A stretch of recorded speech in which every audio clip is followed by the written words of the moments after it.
Hello everyone, welcome back in my YouTube channel. So आज मैं आपको पढ़ाने वाली हूँ क्लास 10th इंग्लिश का जो चैप्टर है आपका ग्लिम्पसेस ऑफ इंडिया, वो तो हमारा कंप्लीट हो चुका है। तो अब हम पढ़ेंगे एक उसके बाद चैप्टर की पोएम जो कि है fog, written by Carl Sandburg. Okay, तो चलिए बिना किसी देरी के इसको स्टार्ट करते हैं। अबाउट द पोएट मतलब पहले हम लेखक के बारे में पढ़ेंगे जो कि है Karl Sandberg. Carl August Sandburg, January 6, 1878 to July 22, 1967, was a Swedish-American poet, biographer, journalist and editor. तो ये जो कार्ल ऑगस्ट सैंडबर्ग इनका पूरा नाम है, इनका जन्म 6 जनवरी 1878 ईस्वी में हुआ था और इनकी मृत्यु 22 जुलाई 1967 ईस्वी में हुई। ब्रिटिश नागरिक थे ये, उसके साथ साथ अमेरिकन मतलब कि जो अमेरिका है हमारा, वहाँ के लेखक भी थे। बायोग्राफर यानी ये दूसरों के जीवन के बारे में भी लिखते थे और ये एक पत्रकार भी थे। He won 3 Pulitzer prize, 2 for his poetry and 1 for his biography of Abraham Lincoln. तो इनको 3 प्राइजेस मिले, 2 इनको इनकी कविताओं के लिए मिले और 1 इनको मिला था इनका जीवन लेख जो इन्होंने लिखा था अब्राहम लिंकन के ऊपर, उसके लिए। During his lifetime, Sandburg was widely regarded as a major figure in contemporary literature, especially for volumes of the collected works, including Chicago Poems 1916, Cornhuskers 1918 and Smoke and Steel 1920।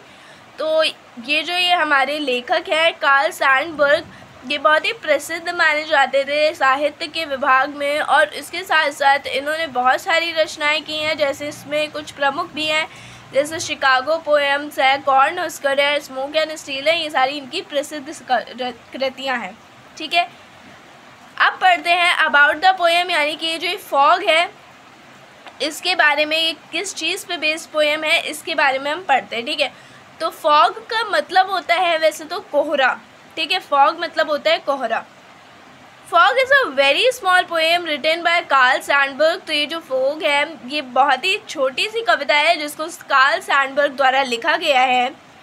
He has describe the process of arrival of the fog into a city and the harbour. तो ये जो ये कविता है इसमें लेखक ये बता रहे हैं कि कैसे फॉग यानी कि जो कोहरा है वो एक शहर के अंदर और एक बंदरगाह के अंदर कैसे प्रवेश करता है, क्या प्रोसेस होती है।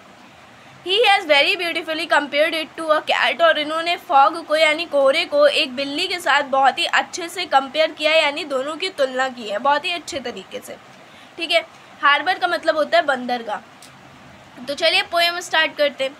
The fog comes on little cat feet. तो कहते हैं कि जो एक कोहरा है ये जैसे छोटी सी एक बिल्ली होती है उसके पैरों के भांति दबे पैर आता है, मतलब वो जैसे चुपके चुपके आती है वैसे ही कोहरा भी जो है चुपके चुपके आता है। It sits looking over harbor and city on silent haunches and then moves on। तो ये जो ये कोहरा है ये बंदरगाह हो या शहर हो उसको देखता हुआ जो है वहाँ पर आता है, चुपके चुपके से आता है और घुटने मोड़कर चुपचाप बैठ जाता है। जैसे बिल्ली जो होती है वो हमारे घर में आती है तो फिर वो आएगी चुपके चुपके से और फिर उसके बाद वो छोटी सी बिल्ली जैसे अपने हॉन्चेस यानी कि उसके घुटने उसको मोड़ के वो बैठ जाती है चुपचाप, वैसे ही जो एक कोहरा है ये भी दबे दबे पाँव आता है और फिर शहर और बंदरगाह पे चुपके चुपके बैठ जाता है और फिर धीरे धीरे धीरे धीरे आगे बढ़ जाता है। ठीक है, इसलिए यहाँ पे पोएम जो है कंप्लीट हो जाती है। तो फॉग जो है जो ये कोहरे की पोएम है जिसको कार्ल सैंडबर्ग ने लिखा है, ये बेसिकली इन्होंने तुलना की है एक बिल्ली की और कोहरे की और बहुत अच्छी तुलना की है। तो होपफुली आपको ये समझ में आया होगा। कोई डाउट हो तो आप मुझे कमेंट बॉक्स पे कमेंट करके पूछ सकते हो। मिलते हैं किसी नेक्स्ट वीडियो में। Thanks for watching, bye bye.